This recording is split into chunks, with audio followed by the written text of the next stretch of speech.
Joining me once again, the guru of college basketball, our son William, talking about the pack line defense of the University of Virginia, which has really become sort of a national buzz. William, we watched the game, not together, unfortunately, the Duke game over the weekend, but people are online, the people I respect in the basketball world who know basketball and just love Virginia's basketball, really is contrary to what a lot of other uh, opinion leaders have on basketball, and that it's boring. And then you Right. have guys like Jason Williams saying it's an honor to watch them play. Duke grad saying it's an honor to watch UVA play. And John Rothstein says, Virginia basketball is a thing of beauty. Largely that's predicated on their pack line defense, the now famous pack line defense of Tony Bennett, which he learned from his father. So I want you to take the audience through what the pack line is and why it works, and explain some of your terms. And if it gets a little too technical or terms that the average fan won't necessarily know about, but you from the coaching world and been at a D1 program can explain a little bit further. So take us through what happens on the court as the offense brings the ball up with a 30-second shot clock. Go ahead. All right. So as the ball comes across half court, whoever is guarding the ball is constantly applying pressure. So they're going to be up guarding you close. It's not going to be comfortable, not what you're used to against a lot of other teams. So good ball pressure. As he settles into the offense, you'll see everybody on defense about a foot or two inside the lane or a foot inside the 3-point line, and with usually guys having a foot inside the lane at all times, except for the guy that's guarding the ball. So whoever's guarding the ball is still applying that pressure. As the ball is passed, everybody is moving as a unit, as five moving as one. So we're packing the lane, really. The pack line is a good term. That's what it's called, but I like to call it pack lane defense because we're eliminating the drive inside at all times. That's like the number one principle of the defense is to not So allow. if the initial defender is beaten off the dribble and he is Mhm. penetrating, everyone else collapses there, or Or just several, or several. whoever's the closest defender is going to come and Okay, almost double team, get their hands quickly. up, and then quickly, and then usually that opens up the pass for their man to be open, and then closing out. And that's the great thing about Virginia basketball is the closeout. So All they're right, getting their explain hands a out. closeout. Explain a closeout. The closeout is, just like the situation we're talking about.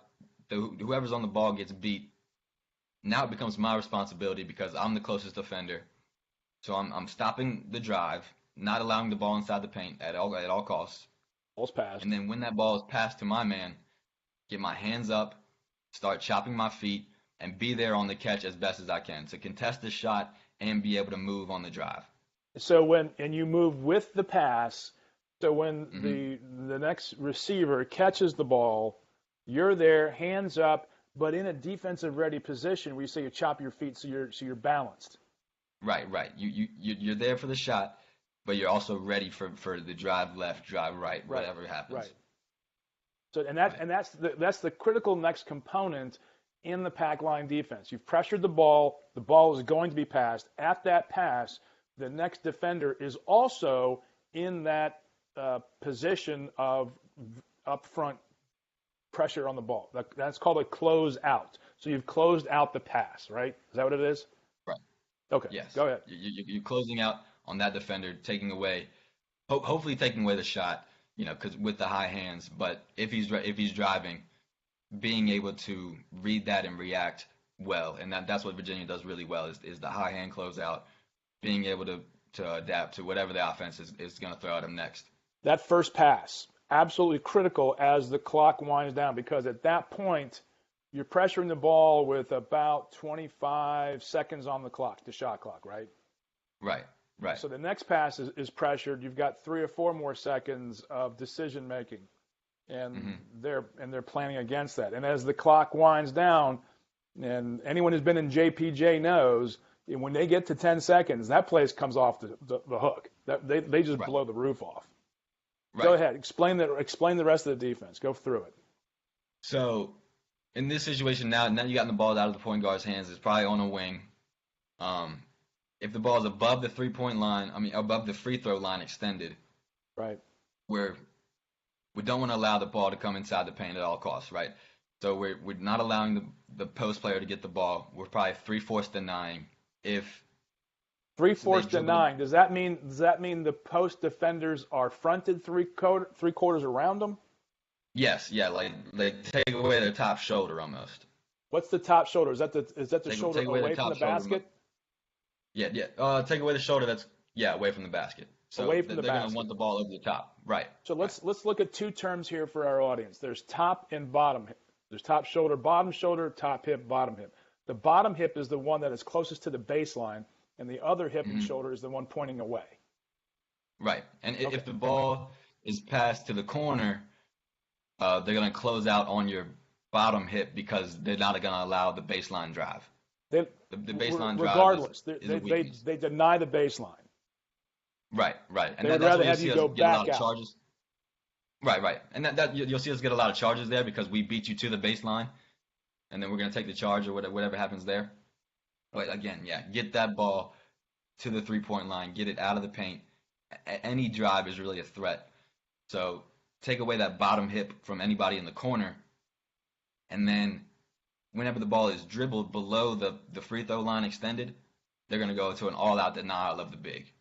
So whoever the post player is, So make the guard make a hard pass over the top, and like I said, everybody having a foot inside the lane means that there's going to be 4 defenders there. Making that pass a lot harder on whoever the big is trying to catch it. But as you and I are talking before this, that opens up the backside danger zone. And what you see a lot in Virginia's defense is when they're adjusting to that, there's someone usually going very quickly to cover.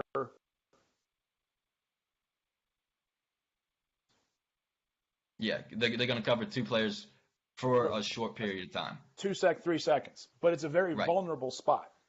Right. And if that ball goes into the post player at some point, we're gonna double that player, double team him, bring another defender, make him get rid of the ball. So get that ball out to the 3-point line again. As that ball is being dribbled around the 3-point line and actions around the 3-point line, that's fine by us. The Virginia defense. So that first pass that goes to the wing, they'll try to penetrate or dish even further.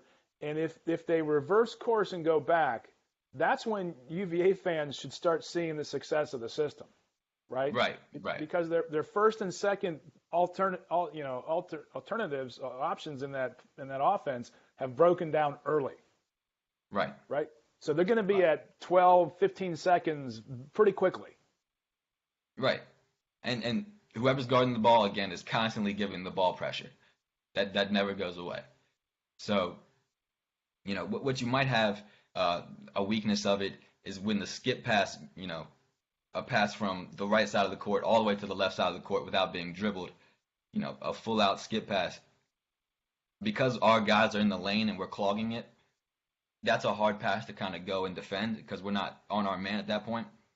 And knowing where your man is, the defense has to constantly be talking, and that's where it comes to this discipline thing that the defense that people always talk about with Virginia. You have to be disciplined. You have to know where your man is at all times so that you can get there with a good closeout. And, everybody moving when the ball is passed, a big part of that. So, we're going to give up the 3-point shot in the pack line defense, but that's what it's designed to do. So if you come in and you're making threes early and often, you have a chance to win. But because of the closeouts, because of how we pressure the ball, if we can, just make you take a contested 3, that's a much lower percentage shot than an uncontested 3. Yeah, that's what really stuck out to me is that how hurtful in the Duke game was that Bagley 3-pointer late in the second half. I mean, that's just not what the defense is designed to do. But we're not. So you say we've talked. What's that? They're not expecting it. Yeah, not from him. No. And that was a sweet shot. Yeah. But so you beforehand we talked about the danger for Virginia, who matches up well against Virginia would be teams with really good quick guards who can move the ball quickly, penetrate, dish back out, and set up more of an open three. You suggested Purdue, Villanova, even Marquette and William and Mary. Yeah, I mean, the William and Mary was just a school Might be like good offense, might be good offensive guard systems against the defense. right, right. And teams that can hit high percentage threes, volume threes. Those are the teams that we have to watch out for in the tournament. Definitely a Villanova, Purdue. That's one I don't want to play. What about Marquette in the first or second round? Won't be first round. Yeah, that's not who I want to play. But they don't tend to play defense, so I think we could expose them there. But you're talking about a team that scores 80, 90 points in a game like it's nothing. So, but we shut down Duke. So we should be able to slow you down to the point of, showing you things that you're not really used to and taking you off your game. But, if they come in and they're dribbling, kicking to that first player, because when we're helping, the guard that's helping on the drive is still responsible for his man. There's no rotation coming on. Yeah, there's nobody coming to bail him out. So that's a critical moment in the defense. Right. Is yeah. that initial pass. You're vulnerable for about half a second on the one dribble. If you get past your man on two dribbles and you kick out to the open guy or from whoever came to help, you hit his man. We're exposed right there, but we'll let you take that shot. And if you make that shot, we can lose the game. Is that the critical moment for UVA fans, is to realize that first pass is our most vulnerable point in the defense? Do you think? Yeah. Or the backside, the backside. The backside skip pass. The backside skip pass. Okay. Right. Because when UVA fans watch this, it's good to be taken into a deeper knowledge of the concepts and the execution of this defense. Because what we're seeing this year is, I think, a far more disciplined defensive unit than we have in past. We've known about the pack line, but to see it executed to the level that it's being executed today is far different, because some teams would get ahead. A Duke team in the past might get up in the 70s, close to 80 points. So could Carolina. They've shut down Carolina. They went to Tech, right. And I thought that might have been a catch game in the past.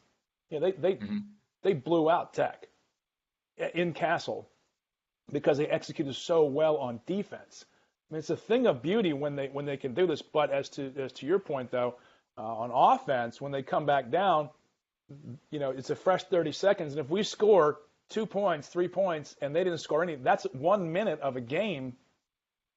It's 5% of the is that 5%? Yeah, 5% of a half that has gone 3-0. And right. I think Randolph Childress at Wake Forest said, being down 8 points to Virginia in the second half is like being down 10 or 15 to Carolina and Duke. Right. And we try to break a game down to the point of you want to win every 10-minute segment, or you want to win every 5-minute segment. When I watch Virginia, I see that they want to win every 2 possessions. They want to get a stop and get a bucket. There's a game within the game going on every single defensive possession. And there's a full-out committal by all 5 people on defense to get a stop, and that's the thing of beauty. We had Brogdon, and he was the ACC Defensive Player of the Year, close to being National Defensive Player of the Year.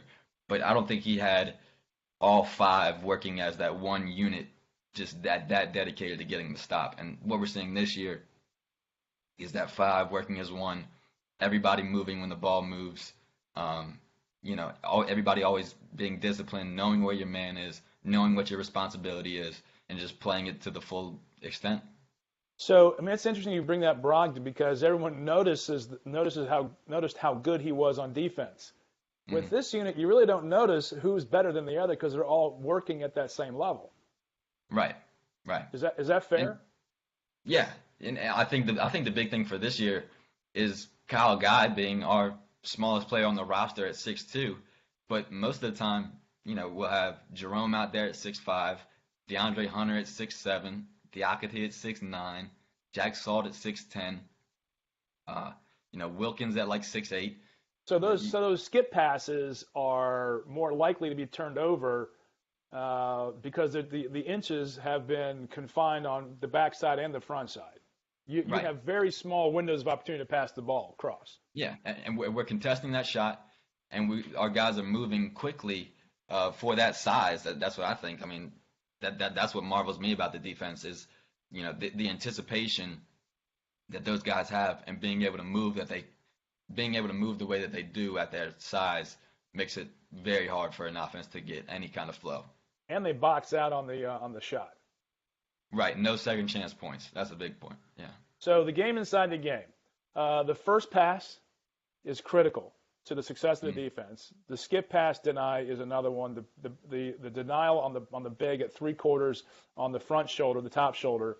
The baseline bottom hip, denying the baseline drive, catching the offensive charge there, and also a quick recovery on the backside when that exposure is there, because they're packing the lane. You call it pack the lane, not pack the line on the defense. Is that a fairly decent summation in getting them to under 10 seconds to put more pressure on them?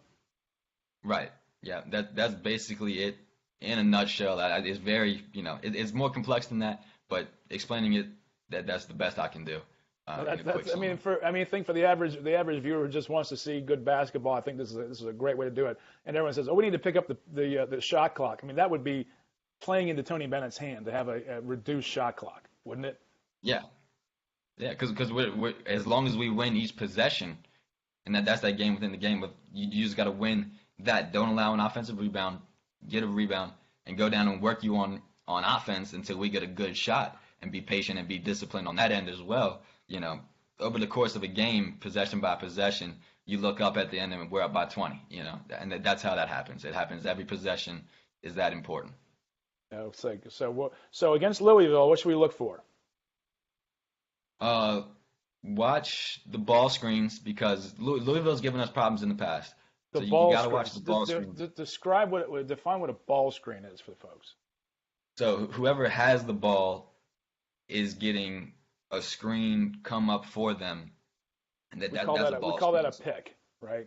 Someone's picking their defense. Right. Okay. But there's off the ball screens where it's like a baseline runner or something like that, where a big is setting a screen for them. That's an off ball screen. On ball screen means that the ball is involved in the play. Right. Okay. But you have to watch for here. I think everyone knows what the screens are, but when we talk about coming off the screen, and and you were talking about I think in a previous talk about a soft screen, or what did you call that? A hedge screen? I don't know. Yeah, a hedge. Yes. Yeah, a hedge. Okay. So what we do in guarding ball screens is we go over the screen so that the person on the ball goes over top of the screener into a soft kind of double team, and we just want to make you dribble the ball sideways. Dribble the ball sideways, and that's where you'll see our bigs just slide with you and keep you in that like soft double team. To contain, moving you sideways until you pick up your dribble, and then that's when you see the bigs run backside and get back on their. And that's an important moment for a fan, is to go, if they were able to get that screen and have them go laterally, that's a win on the defensive side, right? Yes. Keep you going sideways, keep the ball out of the paint, and keep them dribbling, even more dribbles. So when the fan sees the screen coming, our defensive goal is to make sure that the next movement is laterally, not at attacking the basket. Not downhill. Yeah, not towards the basket. Okay. Take them on another direction, and that's why you see them go over. That gets rid of anything coming, back to the side, and then that big is showing with his high hands, moving the ball to a sideline, and then recovering to whoever he was guarding before. And for those 2 or 3 seconds, somebody's guarding 2 players, but Virginia does a good job of being disciplined and understanding that and knowing where the ball is. So, but what Louisville can do in the past is that they kind of jump and throw a pass into the post at that point, and that's what we have to watch out for. Is that post play, that interior post play? Yeah. Okay. Because again, got to get the ball out of the post. And we'll see what happens with DeAndre Hunter's ankle, and then how bad Isaiah Wilkins' back is. But this has been very educational, William, and I want to thank you for teaching us a little bit more about what's going on in the UVA pack line defense. So I lost it. low scoring. It's not boring. It's extremely exciting defense. If you're watching, you know what's going on. So thanks for bringing us through that, and we'll talk more throughout the week on basketball. And you're going to have to at some point try to explain to me the NBA and why we've had this discussion before. I mean, it's not that I don't like basketball. I just don't get the NBA. I mean, but then you see how bad you talked last week about how bad Cleveland's defense is. I'm like, oh, okay, whose defense is good? Because no one sees defense in the NBA. But that's another topic for another day. Appreciate it, buddy. All right. Have a great one. Yep.